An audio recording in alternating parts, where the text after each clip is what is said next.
Frères et sœurs en Christ, Jésus lavé par le sang de Christ, permettez-moi de lire Éphésiens chapitre 6, verset 10. Au reste, fortifiez-vous dans le Seigneur et par sa force toute puissante. Revêtez-vous de toutes les armes de Dieu, afin de pouvoir tenir ferme contre les ruses du diable. Car nous n'avons pas à lutter contre la chair et le sang, mais contre les dominations, contre les autorités, contre les princes de ce monde de ténèbres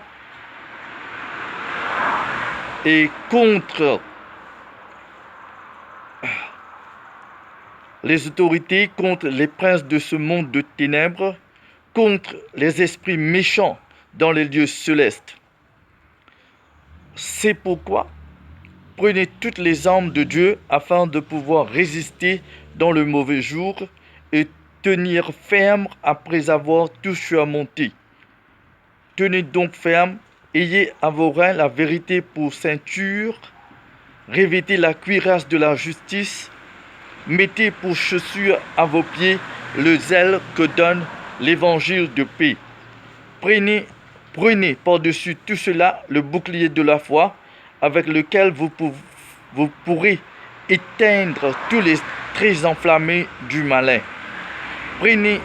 Prenez aussi le casque du salut et l'épée de l'esprit, qui est la parole de Dieu. Faites en tout temps par l'esprit toutes sortes de prières et de supplications. Veillez à cela avec une entière persévérance et priez pour nous, pour tous les saints. Et priez pour tous les saints. Priez pour moi, afin qu'il me soit donné, quand j'ouvre la bouche, de faire connaître hardiment et librement le mystère de l'Évangile, pour lequel je suis ambassadeur dans les chaînes, et que j'en parle avec assurance comme je dois en parler. Alors que la grâce de Dieu soit avec chacun de nous. Par ces paroles, nous sommes encouragés à nous revêtir des armes spirituelles pour éteindre les traits enflammés du malin. Et nous ne luttons pas contre les hommes.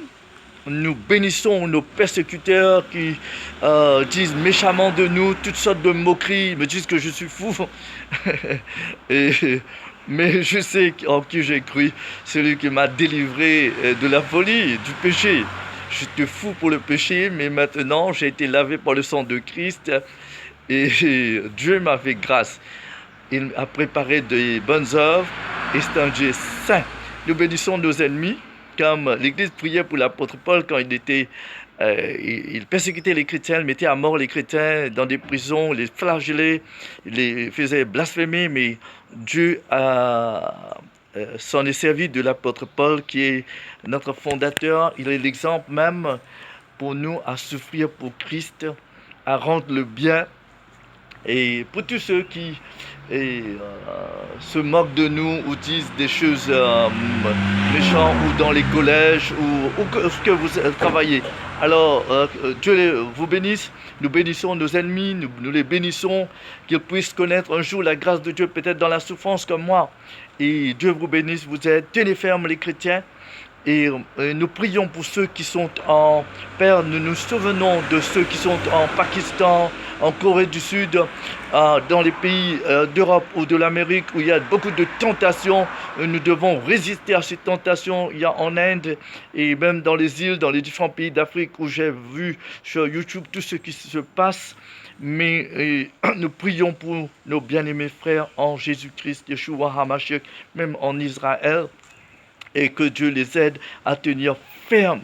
Et que Dieu les protège contre tous ces dictateurs ou ces personnes qui servent de les armes en Corée du Nord ou en d'autres pays où nos frères sont persécutés. Même il y a des armes, ils peuvent avoir des armes nucléaires, mais nous avons la parole de Dieu.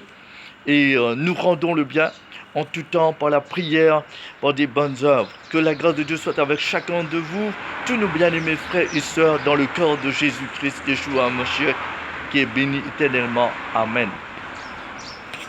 Amen.